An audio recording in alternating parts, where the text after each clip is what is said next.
Yeah, hey, we are live a couple minutes early. Well, probably 60 seconds if less. So, hello and good evening or good morning, wherever you're watching this from. My name's Jan Edwards, and I'm the president and CEO of Paving the Way Foundation. And if you've listened to any of our parent tech talks before, you know who we are is a fierce disruption in the cycle of child trafficking. If you've not heard us before, that's who we are and what we do. And we do monthly parent tech talks to really bring experts from around the globe to you so you can hear from them really what's happening out in the world. The impact that the work that we're doing and that others are doing is having, because we really are, we're committed that there's a message of hope inside of all of this. And tonight I have one of my just dearest friends. We call each other twin, because I'm on the front side of this bookcase, he's on the back side of this bookcase. So I just want to welcome you, Tomas, and I'm going to have you share, take as much time as you need, really who you are, what you do, and more importantly, how you got here, because you have been, we all lovingly call Tomas the grandfather of this in the, we can call him, wise uncle in this fight here in Central Florida. So just Tomas, the floor is yours. Tell people who you are, what you do, and how you got to be here. Yeah, thank you, Jen, for this opportunity as always. And it's so good to be with everybody this evening. Like Jen said, I'm Tomas. I am the founder of United Abolitionists and to stop human trafficking. And really, it's really a calling and a passion. There's no way you could be in the space for this long. Uh, so my journey actually started in and it's okay if I'm grandpa, Jan. By the way, it doesn't Okay, matter. good. I'm embracing my I'm aging well. So, You um, are aging well. You look amazing. thank you. Um, my parents, thank you, my parents and Yeah, grandparents. genes, genetics for Yeah. sure. So I actually started in September of 1990. I began working for Big Brothers Big Sister in Polk County, Florida. I was going to school at Southeastern in Lakeland, Okay. and I didn't know it at the time, Jan, but these kids that were in foster care and in the system, some of my clients, the parents had sold them for drugs. And back Wow. then, we just would call it child abuse and neglect, right? That was the maltreatment code that we had. It wasn't until 2000, well, 2000 in the federal level, but in Florida, 2006, that there was a statute that identified human trafficking. And so I didn't know it was human trafficking until 2004 when I was on a trip to DC. And at that time, U.S. Senator Sam Brownback then became governor, and then he became the ambassador at large under President Trump. Um, he introduced me to the issue, July 2004. So that's when I usually tell people that I got started in the abolitionist movement Yeah. and kind of put all the, everything started making sense. What I saw the previous 14 years, came back to Florida. At that time, I was living in Melbourne, in Brevard County, and was assistant director of Links of Hope, a prevention of child abuse agency, and just knew that God had been preparing me all these years for such a time as this. Yeah. Just so, and I know it's not about numbers. Okay. I know that. And it helps people get the sense of how massive this is. So can, ballpark, I don't need exact, but ballpark number of lives or number of phone calls you've had Yeah, in the past so gajillion years. absolutely. So we're really tracking, and I we could probably track further, but I haven't downloaded all those old computers and my phones yet Right. into our data collection. But really, since December 2009, over 1,200 um, calls that we suspected were either at risk, trafficked, about to be trafficked, or survivor had been trafficked. And See, that's so, yeah, huge. That's so huge because one life. We say one life. One of my favorite analogies is the little kid walking along the shore and all the, a starfish are out up on the beach, and he's picking them up and throwing it back in, and a man comes up, he's like, what are you doing? He's like, I'm throwing the starfish back. And he's like, well, it's not going to make a difference. He picks up a starfish and goes, well, it did for that one. Yep. That's really Absolutely. what the kind of difference you make is you're the lifeline to so many people. And I think it's become, and I think we're actually being conservative with the numbers, and I not know you necessarily are. on purpose, but for example, one Friday over a year ago, we had 12 calls, distinct calls of we knew that they were trafficking survivors. So Yeah. it just becomes that one, and that's a good really analogy and reference. Then that's what we focus on, and so it, thank you for focusing on the one, and yet we know that many have been helped, and we hope many more will be. Absolutely. Absolutely. So, let's walk people through because, you and I are in the thick of it on the daily. And I really want people to get a sense of when people, so actually, two distinctions. First of all, we've been going around telling people to call the Polaris hotline, which is great, right? I'd rather have them call something than nothing. However, Sure. the Polaris hotline, the 888 number we tell everybody to call, is really designed for victims and survivors. Can you speak to that a little bit? So yeah, the Polaris hotline, they also house the resource center besides the 24/7 hotline on human trafficking, and to give them really the credit they deserve is they've really been inundated more than ever, and so though they are a good resource, and we're not saying either or, but Yeah. we still utilize them. But even in my meetings today, with some federal agencies, we're asking people to really call 911. If Mm-hmm. it's a minor in your state, call the child welfare. I think all of them have a Yep. maltreatment code, human trafficking now under 18. Yeah. Any victims, male, female, and also, you know, call your local. I think there's a task force now in every single region. Uh, Yeah. find out who they are and who the really that really to go contact is in your region. So let's walk people through what happens, right? So let's say I'm on my way to work tomorrow morning and I'm at 7-Eleven and I see something that's slightly off and I'm like, oh wait, I remember that number. Right? Minimal, I'm going to call 911. That's an easy number to remember. But I Sure. actually wrote the other number down, right? The Homeland Security Investigations number. So I'm going to Yep. call. Or I'm a survivor, right? Let's start there. I'm a survivor or I'm a victim and I'm like, I want out. And they call the hotline number, which goes to you here in Florida. Walk us through what happens the moment somebody answers the phone. So yeah, we answer the phone. We're what we call trauma responsive, and so what that means is we ask them, "Are you safe? Are you okay?" And let's say it's somebody that did go somewhere and they got out of harm's way, or not in the oversight of their trafficker or pimp. They'll say yes, and we'll say, "Okay, good."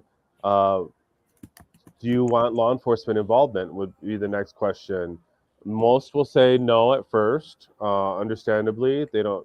They've had many bad experiences, and again, we're talking about 18 and over right now. So let's say Yep, absolutely. she's 18. Right. Um, then we'll say, do you need medical care? Are you Mm, okay? You know, and again, a lot of them are scared even to do the forensic exam. A lot of we know people that are sexually assaulted are a fraction will do that exam, and the same with trafficking survivors. So we ask them, are you okay, right? So we got to make sure they're safe. Do you need medical care? Because that could be like a 911 situation. right. Sometimes they're in, we have to get them to the emergency room right away. The number three question, really, Jan, is do you want an attorney? You know, do you want any? Interesting. Say more about that. So we say, do you want any legal, uh, advice? And a lot of them say, well, I may not want to do a case because remember they maybe don't want to go after the trafficker. They're in fear. They've been Mhm. told that they would be harmed, or other, their family, maybe their little sister or brother. And so I said, well, nope. I said, everything's confidential. It's just Yeah. somebody to talk to bounce off what happened, besides the advocate, the attorney. And Yes. so, as you know, here in Florida, we have incredible attorneys in the fight against human trafficking. Mhm. And so that's where then they may have that. And again, it may be criminal, it may be civil, it may be immigration, or it may be family attorney. Yeah. Because and I know you deal with sex trafficking a lot. And, we have a huge immigrant population. And Yep. the thing that I really try to have conversations with people about is, they're promised, milk and honey and gold line streets, right? I'm in the middle of the jungle, so to speak, down in Guatemala or Honduras or Colombia, Yep. and some nice looking, well dressed people show up to my village, and I'm a family and I've got 8 kids and we're starving, like we're Yep. barely making ends meet. And somebody says, hey, you know what, I'll take your kids to the States and, Mhm. here's money, right? So now I'm giving the family money, and then the coyotes bring them up, up through the system into the United States. And then it's like, oh, you know what? It actually cost us more than we gave your parents. So now you have to earn the money back. Mhm. So it turns from smuggling into trafficking. And Yep. these are young people. I just read a story today about a 2-year-old boy was sent on this journey alone. Yeah. And he ended up in Texas. Yeah. So let's talk about labor trafficking Yeah. and the pathway for them, because they're told the whole way up, whether it's a journey of a week or 2 days or a month, they're told the whole way up, if you tell people you're illegal, you're going to get deported and go back and be harmed. And Yeah. all the things, I'm not going to say they're lies, but all the things that Mhm. scare them to death. Yeah. So labor trafficking is definitely, how do you say, not talked about, or Mm-mm.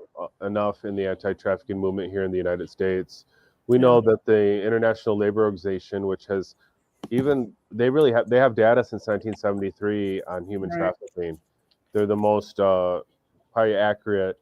They most of the human trafficking, right? If folks can see that as the umbrella in the world, and underneath the two big categories, sex trafficking, labor trafficking, there's more labor trafficking on the planet than sex trafficking, you Yes. know. And so folks don't really, sometimes can't wrap their mind around that. For example, here in the United States with the illicit massage parlors, it's both a labor and sex, right? So Yeah. they're being trafficked in both ways. They're forced to work, all these hours, little pay or no pay, and then Mhm. also forced to do sex trafficking, or sexual Yeah. things. And so it becomes both. And so I think that, and Jan, thank you for bringing that up, because labor trafficking is not talked about enough. Mm-mm. It's really not. And we talk about, well, what does it look like? I'm like, well, go into any restaurant. It could be the busboy, it could be the bar back, it could be the dishwasher, it could be the cooks. Go into any hotel. It could be the gardeners, it could be the maintenance, it could be Yeah. housekeeping, it could be the pool people. And domestic servitude is huge. And you and I have both worked with Orange County government, and we invite people to look for bars on the inside of the Mhm. building. Yep. Outside of the building, we can all get it. But bars on the inside of the building, cameras everywhere. It's like, what is that? That's unusual. I can get a camera at the entrance and get a camera at the back entrance, but why are there cameras inside the house pointing towards the door? Like, what's that about? When they go in and do checks. So increasingly, and I understand it from a economic point of view, more and more things are being outsourced than ever, Hmm. whether it's housekeeping, landscaping, whatever, even in complexes and established residents, everything's being outsourced. Why? Because it's cheaper for the owner, for the business plan. Then they do the numbers, right? Hmm.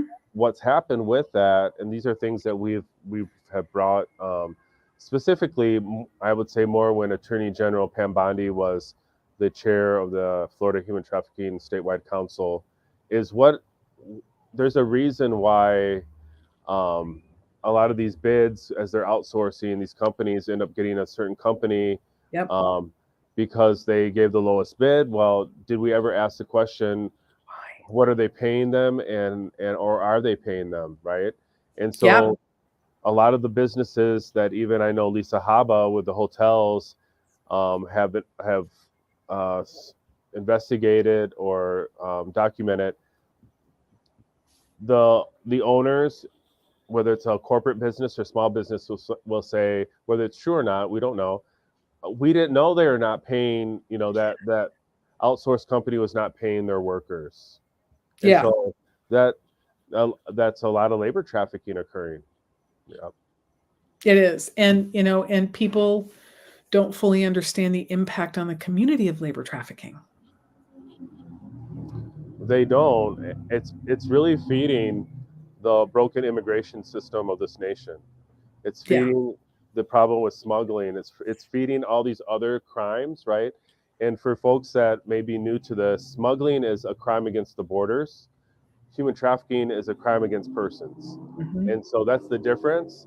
Um, for example, you don't trafficking is kind of a lack of, better acknowledging it. It's almost a deceiving word, Yeah. because we think of trafficking, people think of movement, right? You Yeah. have to be moving across the state line, or an international border. Trafficking occurred, folks, during COVID-19 when a child was in their room, the parents thinking they were doing homework, and they were being trafficked through Hmm. through their device. Um, and so it's a crime against persons, and so that can happen and occur anywhere, to anyone.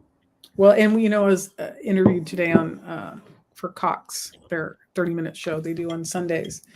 And she's like, "Well, explain this to me. Explain this digital thing to me. Explain, the pictures." And I said, it's actually a whole new form of trafficking. It's called digital trafficking. It's extorting someone using a picture that they would never share with anyone, Yep. right? And we go out and talk to the kids. I'm like, if there's a picture on your phone that your grandmama, you'd be horrified if your grandmama saw that picture. Delete Hmm. that picture.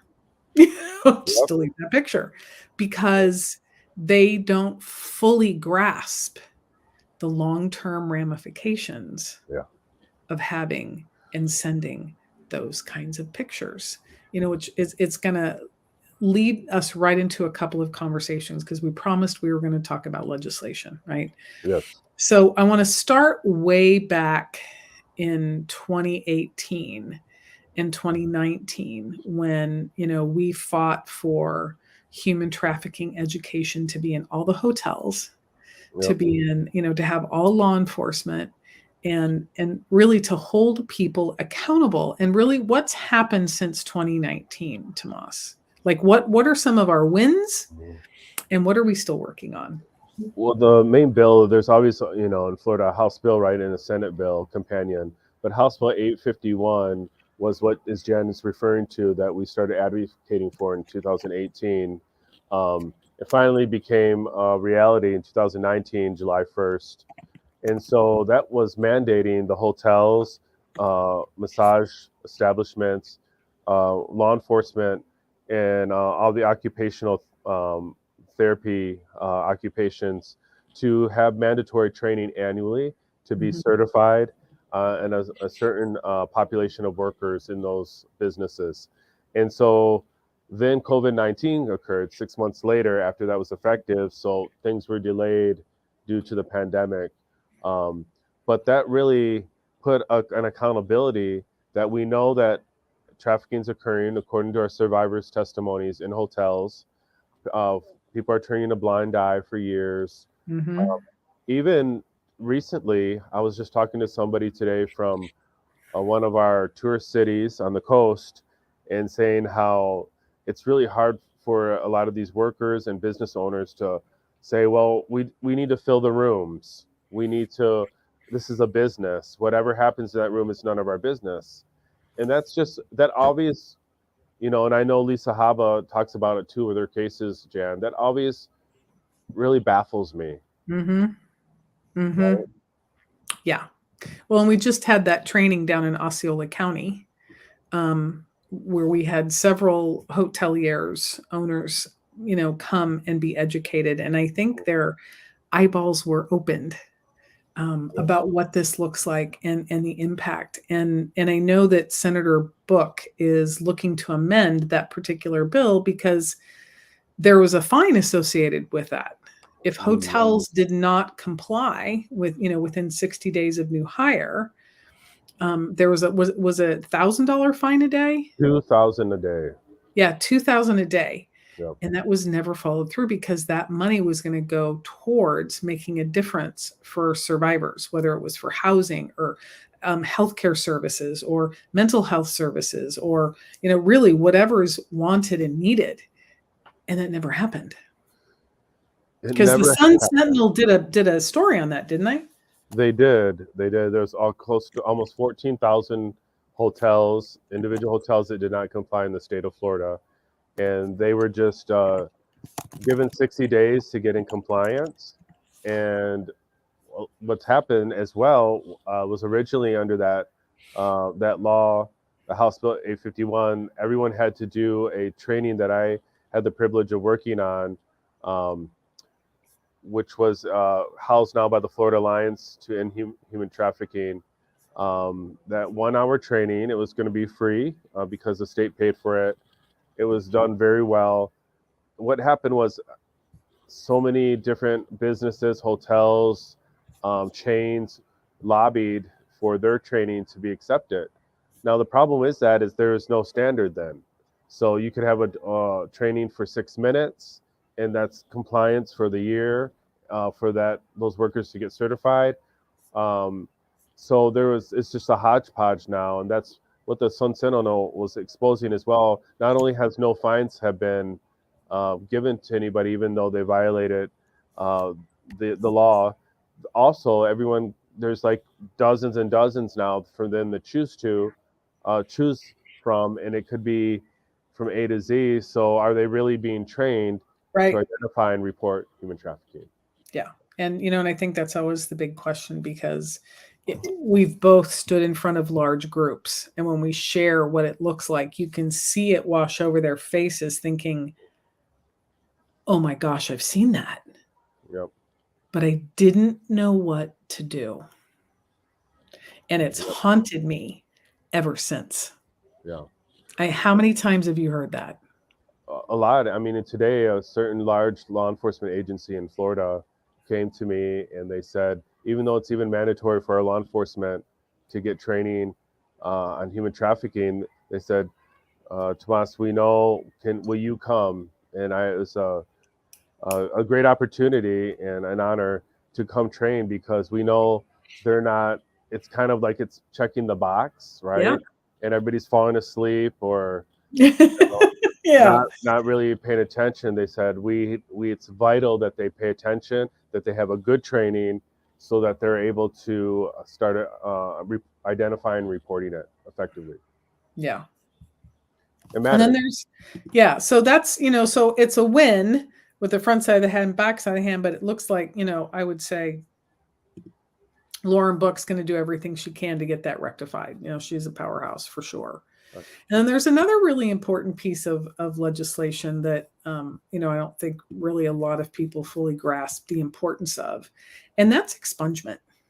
So what expungement is. So now let's kind of Yeah. walk people through. I've picked up the phone. I've called the line. I want out of the life. All right. Yeah. I've gone through restoration, and now I'm ready to go out into the world to get a job, to buy a car, to get an apartment. And if I'm a survivor, what's in my way to prevent me from doing that? Oh goodness. So a lot of the survivors, unfortunately, during the trafficking or under duress, they committed other crimes. It could be drug trafficking, theft, whatever it may be. And so their records need to be expunged. They could have, many have felonies.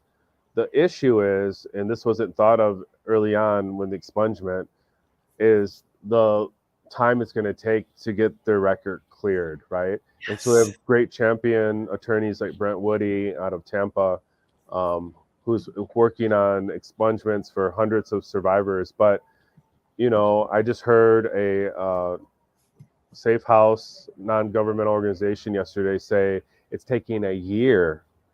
And so what happens? The state's mandating that they hire survivor leaders, survivor mentors, and all Mm-hmm. these agencies, but they can't hire them for a year. Yeah. So now, not only, okay, so where are they going to work? They can't work. Do they just Well, stay they in? can work, but they can't work. They can't like really have a living wage because a lot of Yeah, jobs require either level 1 or level 2 background checks. Like I'm dealing with that right now. exactly, I have exactly. a survivor that really wants to work with us. And she was straight up with me. She was very straight up. She's like, look, I was one of those girls, that Mhm. and they, they're working with an attorney to get their um records expunged, but I need her now. Yeah. And we're Hmm.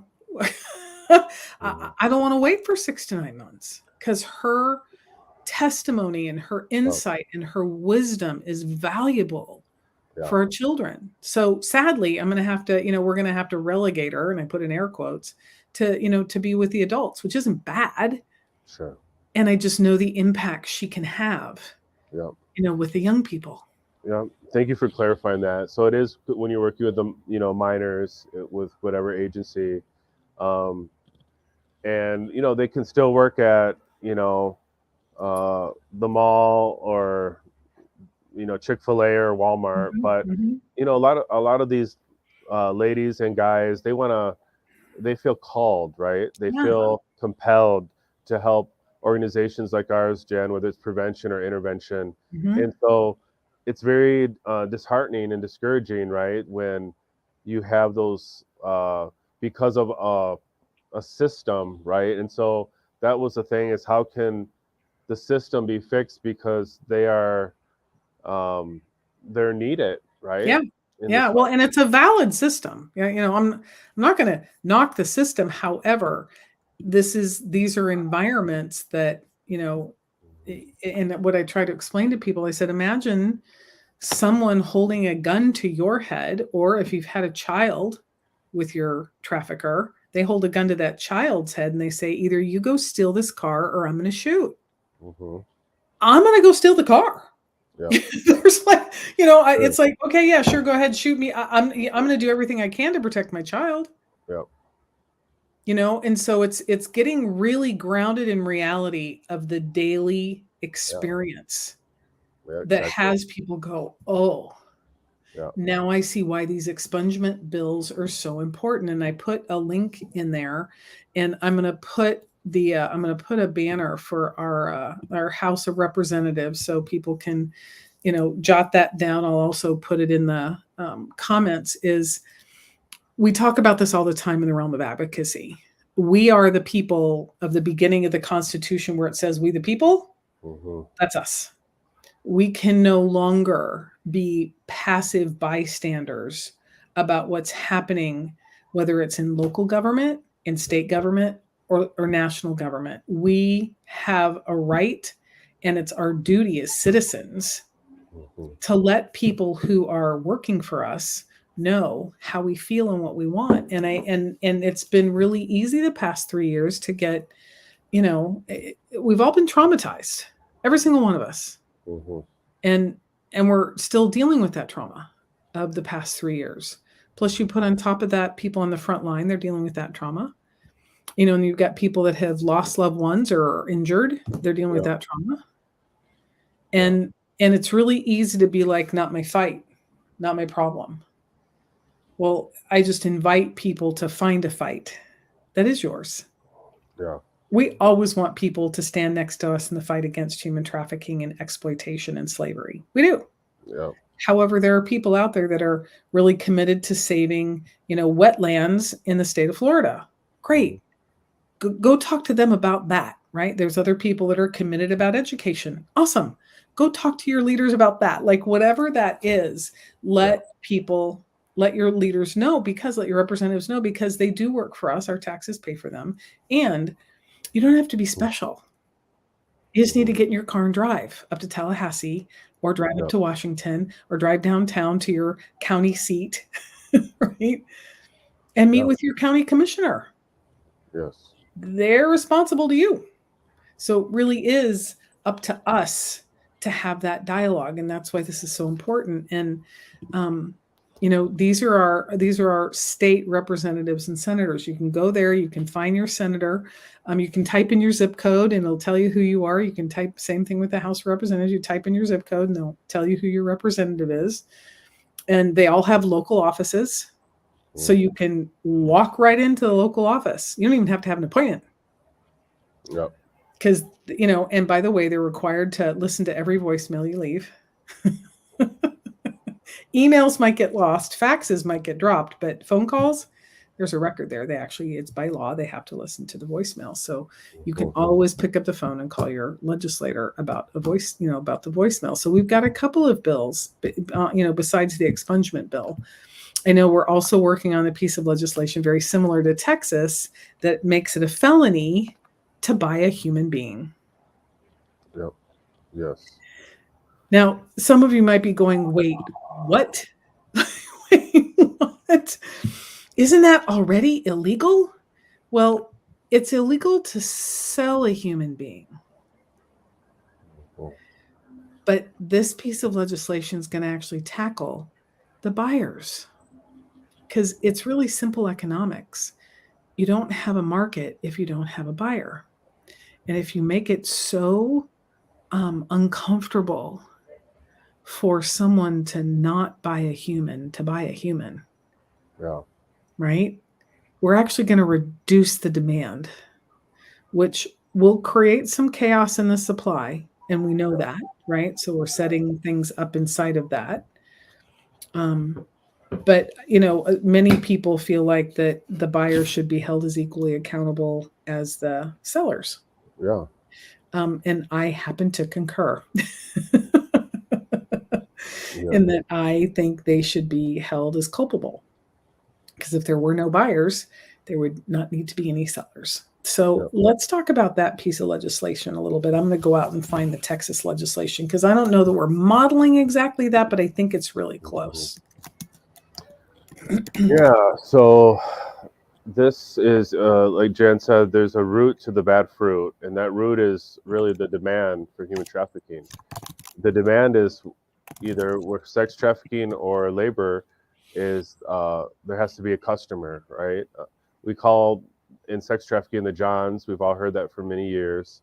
The buyer, the customer. So if there was not a customer, there wouldn't that they would collapse that human trafficking triangle, right? Mm-hmm. The victim, the trafficker, and the buyer.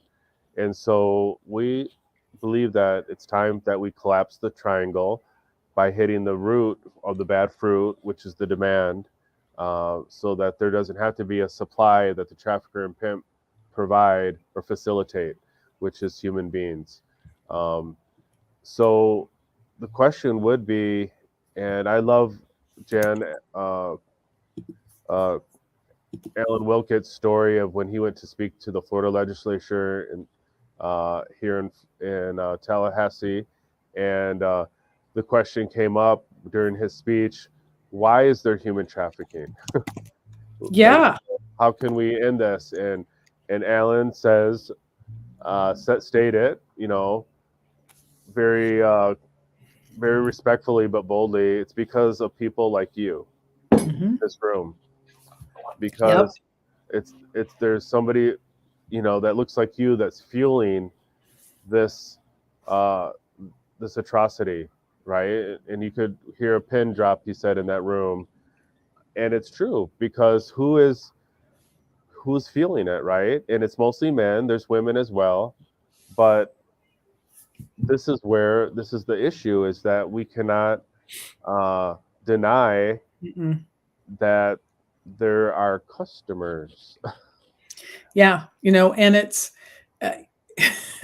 we've been trying to work with this on the federal level too. And I was working with Val Demings, general counsel on legislation, and when we went up and advocated last year for a couple of pieces of legislation, it really, like, it struck his heart. And he and I worked very tirelessly the last 3 months of the year, because he called me one day. He's like, okay, wait, help me understand. Why is it not illegal to buy somebody? So I sent a text out to all our Leo friends, and I'm like, I need you to explain in layman's terms why this hasn't been passed yet, right? So all the people, all the people, I'm not going to name them here, great responses. And he's like, I still don't get it. I'm like, fine, we're going to do a Zoom call. So, everybody's on blank screen, so nobody can see anybody, but we're having a dialogue. And one of my favorite law enforcement officers, Joseph Scaramucci, he's just bold, and I appreciate that about him. He goes, hang on a second, and you hear the click of the keys. And he goes, I'm looking at the Florida State House. He just leans in, he goes, they're all buyers. Not meaning literally, but they all fit the profile of individuals who purchase sex. Mm-hmm. You could have heard a pin drop on the call. And in that moment, that the general counsel got it. He's like, oh. I said, because if we arrested everyone, I said, we don't have enough jail cells. We don't have enough prison cells. Yep. And Jen, it's really a nonpartisan issue. It is. I know that political parties, because I hear it as you do daily, want to blame one party or the other. And who knows, maybe some of these conspiracy theories are true, whatever. My thing is what we see daily and the lives that are affected, right? The lives that have been just ruined, right? Yes. And by somebody that's affiliated with both parties or no party affiliation. Yeah. And so it doesn't discriminate, there is no discrimination with this. There isn't. And that's the thing. It is every shape, size, age, color, race, religion, ethnicity, location. Polaris, I read Polaris's report, and they said they got a human trafficking call from every single state in the country. Exactly. So it's, the devil, right, is in the detail, but also doesn't discriminate. And so, you look at those that were invited to Jeffrey Epstein's island in the Caribbean, and they were of every sort of political affiliation. And all of it. And it's really easy. And I think that's a tactic, quite frankly, that the devil uses, is to, the waggling finger of blame. And you've experienced it personally firsthand, and so have I. When you go up and you sit down in front of these legislators, or you sit down in front of their aides, they have no idea. Yeah. But when we're done and we leave, they do. Yeah. They start to have a better grasp of what this is, what it looks like, and why this legislation is so important. So, there's really 3 pieces of legislation at the state level for those of you that live in Florida to be paying attention to. One is the expungement bill. It doesn't have a bill number yet. When it does, we'll share that. The other is the, holding hotels accountable, so we can have the funding to provide services and housing for survivors. When they're, and look, they choose to leave. We call it recovery. If they choose to stay out, they choose to stay out. It's very similar to domestic violence, that, it takes 7 times for someone to leave. Very similar. Everything's taken care of for them. It's a known entity, and they're trained that anyone else is like the opposite gang. I'll never forget, Rebecca Bender shared at a training. She said she was looking out at a sea of law enforcement officers like, I was trained, you're the opposite gang. Yeah. You know what? You're the opposite gang. And I was like, isn't that interesting? It's a great point of view that I never would have thought of. Yeah. But, you and I weren't in the life. The other piece, so we're going to switch from state to federal. So there's several pieces of legislation that are coming out, and I'm going to highlight each one, and you and I can talk about the importance of it. So the first one we're going to talk about is the Screen Act, and it requires pornography websites to verify the age of viewers. to protect children from the exposure of hardcore pornography and the negative impacts it has on their development. I'm gonna put the other banner up here. I was going to do the House of Representatives, the state House of Representatives, um, or federal. This is the kind of conversation we need to have with our legislators, because you and I both know the impact that pornography drives this business. Sure. Yeah. It drives this business. So, we invite you to look up the Screen Act, the piece of legislation that I think this is Jan's humble opinion. Okay. The Earn It Act. We went up and advocated twice last year for this piece of legislation. And it holds big tech accountable. It requires them to take down child sexual abuse material immediately from within 24 hours from the time they're notified about it, and gives, the kids an opportunity to restore their privacy. I think that's everything for kids. Do you want to share about the Twitter case and why this is so important? Yeah. So, and we're hoping that Elon Musk will clean up Twitter more and more. Ooh, you're not I kidding. think we know that, hearing from that survivor, Jen, and that came to our event in January, that she actually had a conversation with Elon Musk. Yeah. Which is wonderful, and a good start to educate him on, what human trafficking really looks like, right? And so, there's so many, how do you say it, kids, as Jen's in the schools and talking about extortion and sexting. Kids are sending their images and appropriate pictures and videos. They're linking up, on apps and social media with somebody that they think is maybe a friend or potential boyfriend, girlfriend. And so they're sharing these, and it's being used against them. And so this is what happened in the Twitter case: is two 14-year-old boys thought they were talking to a 14-year-old girl, and it ended up being an older man, not who they thought it was. But at that time, it was too late. And Jen, that's why I love in your trainings that you say, just don't send it, right? Do not. Yeah. It doesn't matter if it is somebody your age and it is a boyfriend, girlfriend, that you even think you're going to marry. Like, don't send it. And so they did, and they sent a video, and this perpetrator had them do things to each other. And so, long story short, it ended up going viral, and spread. And a lot of these there were 167,000 downloads. Yeah. I mean, views, 167,000 views and 2,000 downloads. That's 2,000 downloads of a video they will never get back. Exactly. Devastating. It can ruin somebody's future career. He almost took his life. Relationship, yeah. Many commit suicide. Just terrible. Yeah. And so the consequences are huge. But it's big tech is allowing these on their platforms. Yep. Left and right, saying that they're not accountable for what people are posting, but they are accountable, because the more something goes viral, the more money they make. Absolutely. And the next piece of legislation is called the Kids Online Safety Act.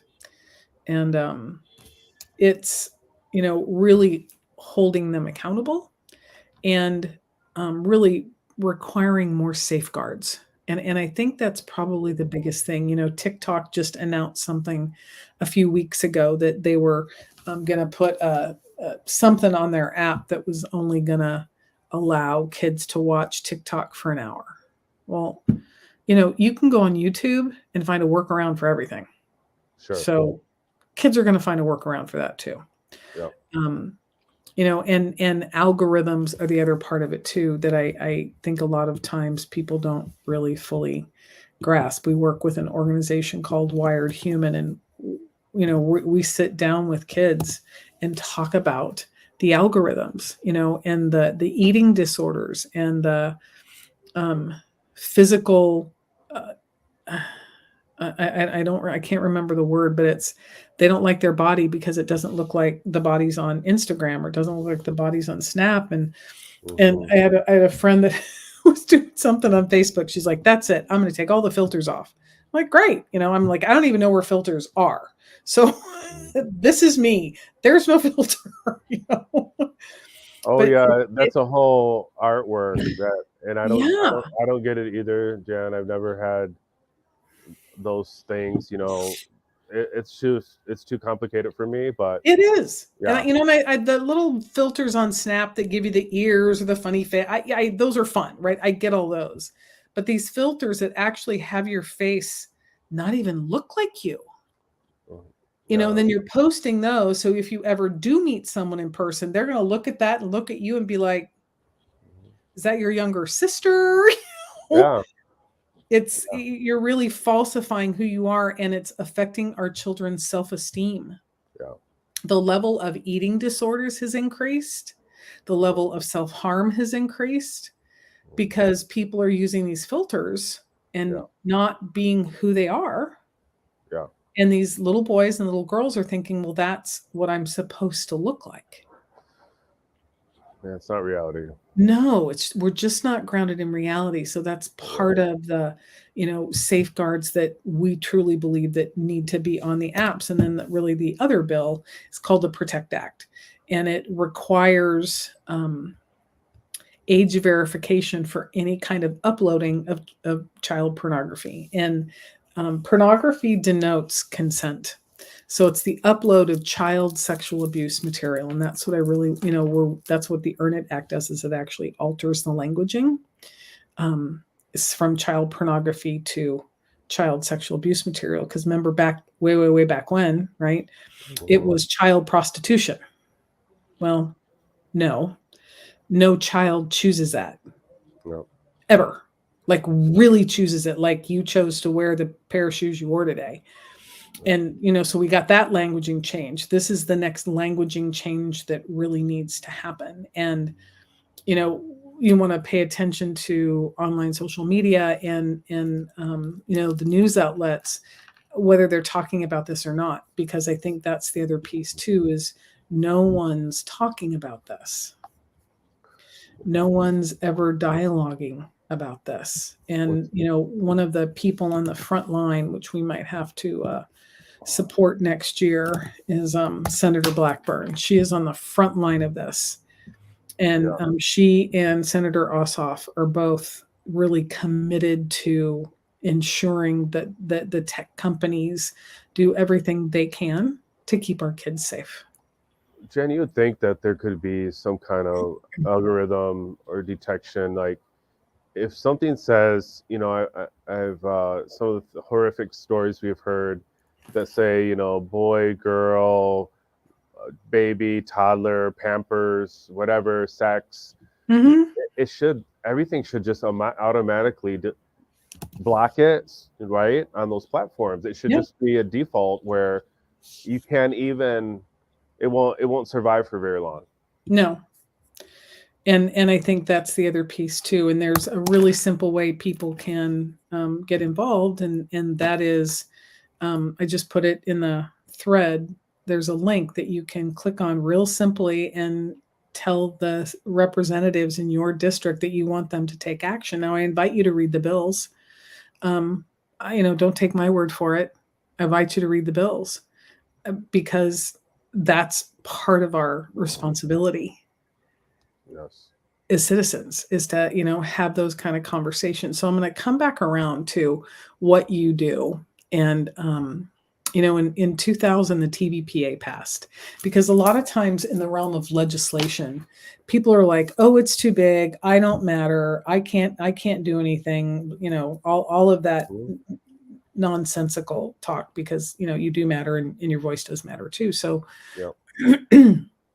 what I try to explain to people is the TVPA never would have happened had a group of people not gone to Washington over and over and over and over and over again and said, look, this is real, this is happening, this is impacting people's lives, and we need to do something about it to help them. So can you kind of talk a little bit about what TVPAs, because I'm using an acronym, Yeah. and really the importance of it, because it has to be reauthorized every year, every 2 years. It's actually every 3 or 4 years, Yeah. which was probably a good. I mean, that was Yeah. excellent thing they did, so they could see what trends and Mm-hmm. if it was working, not they could tweak it, amend it, Right. modify it, whatever, add, delete. So the TVPA is the Trafficking Victims Protection Act of 2000. It was signed in October by Congress and President Clinton, and it actually a lot of the origins came here from in Florida, from the Mm-hmm. case called the United States versus Tecum in South Florida, in the area of Fort Myers. There's agricultural community called Immokalee, and the victim advocate was Anna Rodriguez. Formerly, she was the head of the Florida Coalition Against Human Trafficking, and the Collier County Sheriff's Office that identified this case of immigrants being brought from Guatemala specifically into South Florida to be labor trafficking slaves and domestic servants in the homes. And so this was one of the key cases that got the attention because they made our Congress aware of it. And Ambassador Lou DeBaca, Mm-hmm. who's an attorney, wrote the legislation. He was then appointed by President Bush and later by President Obama as our State Department's ambassador to combat human trafficking. But that all was originated in 2000. So the Trafficking Victims Protection Act, and now it's reauthorized every 3 to 4 years. Every president has reauthorized it.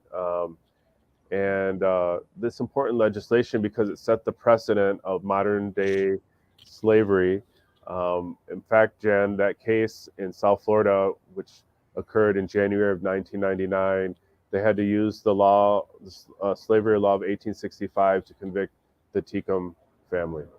Yeah. Yeah. Yeah. Yeah. Yeah. Yeah. That's called the bad name, the White Act, I think it is. Yeah. Yeah, I Yep. think it's called the White Act because I've had many conversations with my HSI friends about it. Yes. Um, yeah, the White Act of 1898. Yeah, that it Yeah. actually abolishes. Yeah. Mm-hmm. Mm-hmm. Mm-hmm. Mm-hmm. So Yep. it's kind of crazy, right? So ever since 2001, every June, there will be a TIP report, a trafficking in persons report that the State Department issues on how every country in the world is doing on kind of a report card to fight human trafficking. Yeah. And so it's not perfect, and it's not, it's evolving every year, but it at least gives you some kind of indication. I mean, there's countries that say we're not participating, like Iran and others. We don't care. Okay, well then that's stated. They get a F, a big F. Yeah. Exactly. And I'm so sorry. It's called the Man. It's called the Mann Act. Um, yeah, it's called the Mann Act. yes, And yeah, it abolishes the transportation of women across state lines for prostitution or marriage. And that's one of the pieces of legislation that a lot of our law enforcement officers use, right? So these are some wins. So, it's really easy, I think, Tomas, for people to get like, it's never going to change. We can't do anything about it. Well, we can, and we need to, because I, we've got, there's a bill that was passed in 1910 that Homeland Security uses today to mhm. put traffickers behind bars. If I'm not mistaken, I believe Ghislaine and Maxwell, the Mann Act was that was part of her uh, conviction and prosecution. Yeah, Yeah. exactly. And then we had the win with Fosta Sesta. So let's talk about that a little bit. Yeah, so that was something during the Trump administration, the first time in history that it was in 2018 that for since the birth of the internet in this country in the 90s, there was a lot of protection of freedom of speech, and they wanted the internet to grow, right? As knowing Mhm. that we're going into the information or the digital age in the 2000s. And so a lot of these companies, including big tech, hid behind that those protections of freedom of speech, and they're not responsible, as we referred to earlier, of third party postings or what's uploaded. Well, for the first time in history, Backpage.com was Mm-hmm. profiting in the tens of millions a year because it started off almost like a Craigslist where you would post lawn furniture or clothes you're selling, and it turned into really a sex trafficking website where people were posting escort services and illicit massage and of course sex trafficking.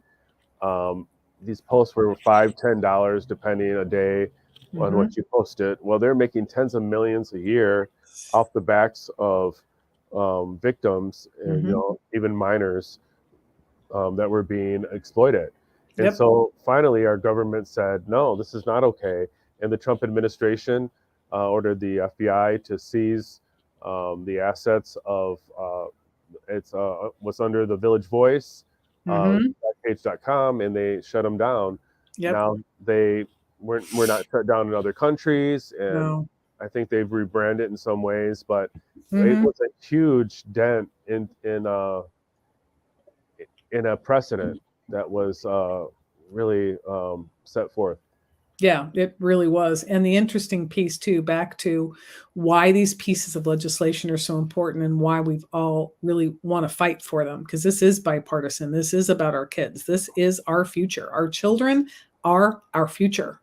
And when they are harmed and when they are traumatized, the opportunities that they may not be able to get are impacted by that. And that's what, when we're in front of the kids, I tell them, I go, look, I'm like, I don't know why you're here. I have no idea what your future looks like. I said, but I do know that it's my job to make sure you've got a shot at fulfilling that, whatever that is that you're supposed to be, or whatever it is you're supposed to do. Yeah. That's my job. And they're like, okay, Miss Jan, but they get our commitment behind that because those kids are our future. And it's SESTA is what held up the case against Twitter that is going to be, fought next month out in California. Mm. So we've got a bill that was done in originally, I think it was 1865 and then revised in 1910 that currently HSI uses to convict traffickers. Then we've got a bill that was passed, back in 2018,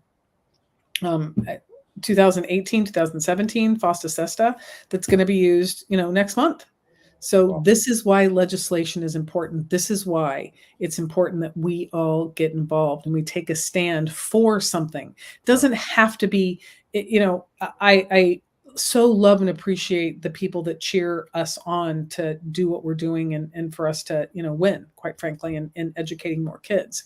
And there's another step for everyone to take, and that is to reach out to your local representatives, your state representatives, and your congressional and senatorial representatives, because it's your voice that matters. I remember back in 2019, Tomas, like there were representatives in the hallways going, did you get a phone call? Yeah, I got a phone call too. They want this bill passed. We caused a buzz. And that's really what there is for us to do. It's really easy to sit back and let somebody else do it, but it's a phone call. It takes less than 30 seconds to pick up the phone and go, hi, Representative, blah, blah, blah. My name's Jan. I live in this zip code. I'm asking you to vote yes for Bill XYZ. Thank you. Again, this is Jan, zip code. Please vote yes. Bye. 30 seconds. You can do a bunch of those on the way to work. So yeah. So Tomas, tell people how they can find you. Is there anything that you need support with right now so people can, stand up and make sure our survivors are taken care of here in Central Florida? One of the, because I am a grandfather in this movement, as so many Jan referred to and others joke about, that there's been a real incredible network been built over all these years nationwide. So we get calls daily, Jan, on can we relocate somebody? We need help with a plane ticket, a bus ticket, an Uber ride, a counseling stipend, medical assistance, housing, temporary housing before they get admitted into a program. So we really need help. What I Mm-hmm. call we're building the war chest this year, Yeah. because when the FBI or HSI or our local sheriff calls, we want to be ready to assist them with that victim, because we know that there's only a short window of opportunity. Yep. Yep. So once that that person victimized is willing and ready, they're not going to wait around a week or a month for us to get our act together. So Yeah. at stophumantrafficking.com, you can contribute. You can earmark your gift to victim services, and it'll go towards our war chest. I love it. I love it. So can you believe it's already 9 o'clock? No, I can't. Wow. It's time I know this. People are like an hour. I'm like, oh, just wait. Just wait. So, Exactly. Tomas, thank you so much for being on with me this evening. I feel like we fire hosed people with all the legislation, but the good news is they can come back and watch it again and again and Yes. again. Um, and so I just thank you for being with me tonight. And for those of you that tune in on a regular basis, for those that you are going to watch this later, you know, um, the work continues, and the difference that you make by supporting us, by cheering us on, by making donations, by sharing our posts with your friends and your circles, that's really what makes a difference. It does take a community for any of this to alter. And I think now's the time. Like, I really just, now's the time for all of us to step up and step into the gap for those that are experiencing abuse or domestic violence or, um, human trafficking. So just thank you all for being with us tonight. I'm Jan Edwards, again, with Paving the Way Foundation. And we wish you a blessed rest of the week and the rest of the month. Good night.